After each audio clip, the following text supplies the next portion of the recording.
What are they going to be?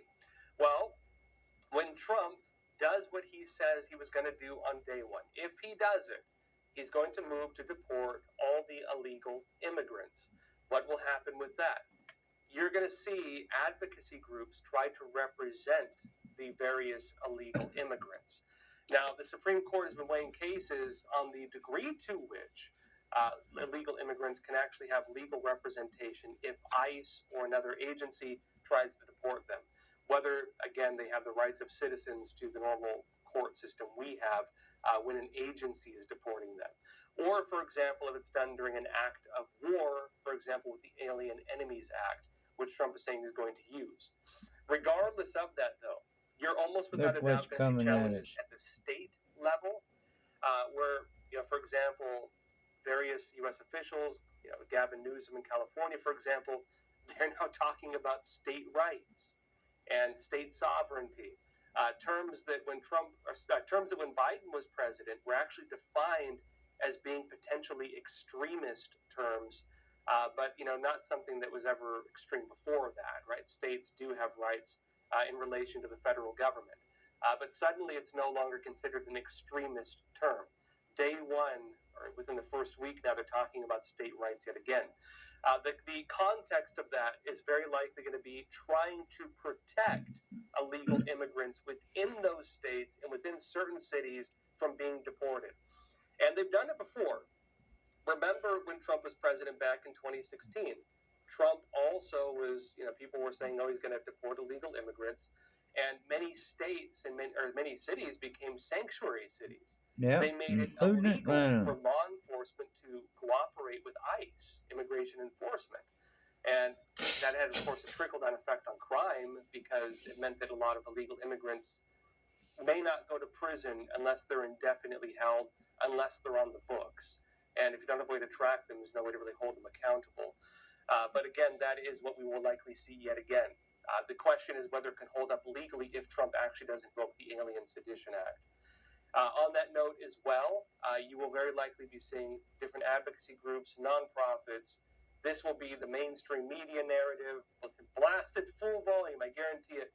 And you're also going to see a lot of people campaigning on this. As funny as it is, I was talking with some friends about the election, and I suggested something. I said, what actually would probably help Democrats probably win, had things gone differently back in 2024 with the election we just saw. I was like, what actually probably win them the most votes is if they pardon Donald Trump. That kind of move very likely would show a kind of lessening of pressure. We did not see that, of course. And then I said, what would actually probably save the Democrat Party would be if after everything's done, Trump wins the election. Because the issue they were facing was divisions with their own party. They were facing a lot of divisions between different segments, right? The Democrat Socialists of America was pushing against the main Democrat Party. A lot of the Communist Party factions were actually pushing back against the Democrats and the Republicans. They were losing a unifying narrative. Israel and Gaza, that whole narrative, split their party to a very large degree, especially at the grassroots level. And I was saying, actually, it'd be funny because the thing that would probably hold them together would be opposition of Trump if Trump were to become president. And I think we're going to see that. You're very likely going to be seeing large-scale protests, groups trying to rally together illegal immigrants. You're going to be watching a lot of these systems that were in place back then coming out yet again. And now, look, the other side of this, though, billionaire Elon Musk is potentially going to be heading a new Department of Government Efficiency. That's Doge. And it's kind of after his meme coin, Dogecoin. And in a nod to his famous meme after he bought Twitter to this, where he carried a sink into the Twitter office and then fired 80% of the staff, Elon Musk has now repeated that meme. Elon Musk posted a picture of himself carrying a sink into the Oval Office this time, not the Twitter office. And he repeated the same line as well in the post he just made on X. He said, let that sink in. Now, with Twitter, some took that as him suggesting that he, let that sink in, that he's just bought the company. Let that sink in, that he's here now. Now, Musk suggested that he could cut at least $2 trillion in government spending. And he does seem he's ready to do this. You could see, for example, certain government agencies maybe have a significant cut to departments and operations they have that are deemed non-necessary. Now, let me show you this, folks, because he seems like he's getting ready. Well, I think we can do at least $2 trillion. Yeah! $2 trillion. I mean, at the end of the day, you're being taxed. You're being taxed. All government spending is taxation. So whether it's direct taxation or all government spending, it either becomes inflation or it's direct taxation. Your money is being wasted, and the Department of Government Efficiency is going to fix that. And it's not just Elon who's planning moves like this. RFK Jr. is also announcing some of his plans for potential place in the Trump administration on the all-important health side. I'll be talking more about what RFK Jr. is planning on the future of America's health after we come back from a quick break, so don't go anywhere. Donald Trump is set to be sworn in as the 47th president of the United States. It's coming up on Inauguration Day, January 20th. And with that comes a new administration. Now, billionaire Elon Musk is potentially going to be heading a new Department of Government Efficiency, or DOGE. And Robert F. Kennedy Jr., the once candidate in this presidential election cycle on the Democrat side before he dropped out and then endorsed Trump, he could also have a new place in the administration as well, especially when it comes to health. Now, RFK Jr. has talked about this, commenting on some of his plans for potential place in the Trump administration. Watch. Clearing out the corruption in your terms, would that mean clearing out the top level federal service workers that are currently at the FDA and the CDC? In some categories, I would say. What does that look like? Yeah. In some categories of workers, there are entire departments, like the nutrition departments at FDA, that have to go, that are not doing their job. They're not protecting our kids. Why do we have Fruit Loops in this country that have 18 or 19 ingredients, and you go to Canada and it's got 2 or 3? Now, after this, he's then questioned over whether he would eliminate certain agencies altogether, not just departments. He said that doing that, like eliminating an entire government agency, like getting rid of the FDA, he would probably need congressional approval for that, and so he would not do it. But it does appear to be his goal that he's going to get rid of a lot of this, right? He wants to get rid of parts of the agencies, maybe not entire agencies. And the question is, well, how much are you going to get rid of? If he gets rid of, for example, 95% or 20%, that's a big difference. And at the same time, too, because of regulatory bloat, because of the way that works, it's also possible that any agency that is reduced could just build it back within, the next administration or something as well. So we'll have to see. But it is possible that RFK Jr. would be given some of that authority. Remember, leading up to this election, Trump was saying he would have RFK Jr. work on, quote, health and women's health in his administration, and also to look into the country's food supply, which some people are concerned about. In particular, looking at potentially harmful chemicals and ingredients that get added to our water and to our food.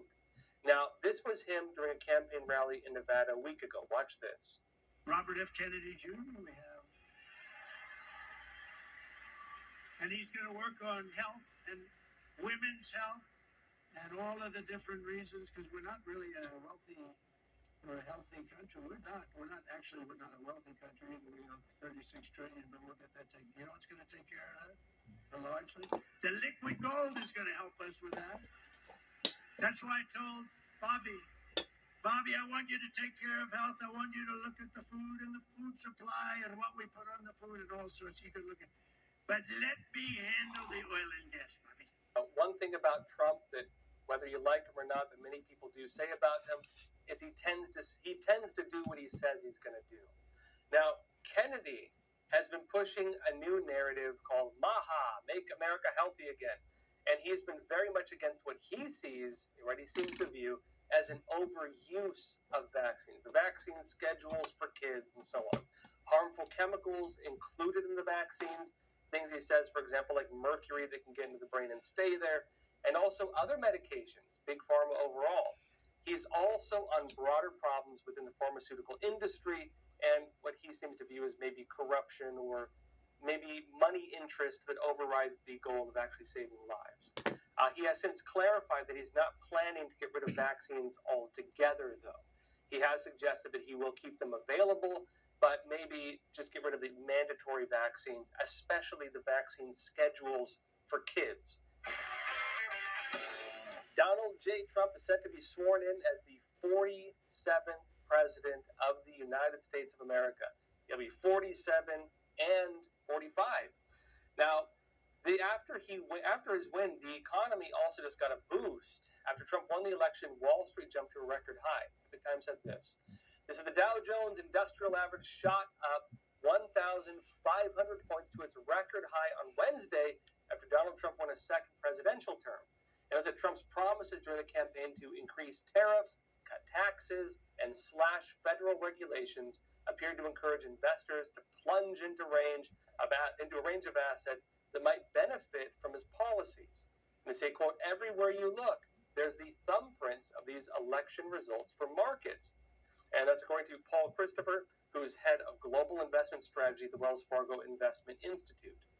Now, of course, as it notes, the jump likely ties into Trump's plans to focus on American manufacturing, right? Domestic manufacturing pushes for lower taxes, including for businesses, right? Corporate taxes.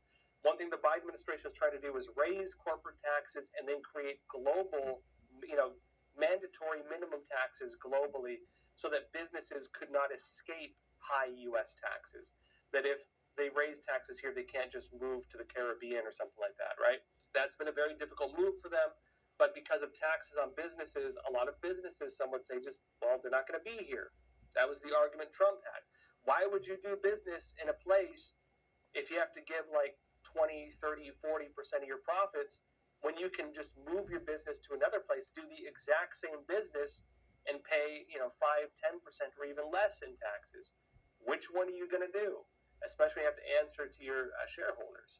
Now, he also wants to restart American domestic production. Biden was pushing for that as well, just being honest, right? But Trump is also looking to put on tariffs for foreign goods, and it's not clear whether it's going to affect U.S. companies manufacturing abroad as well. We'll see.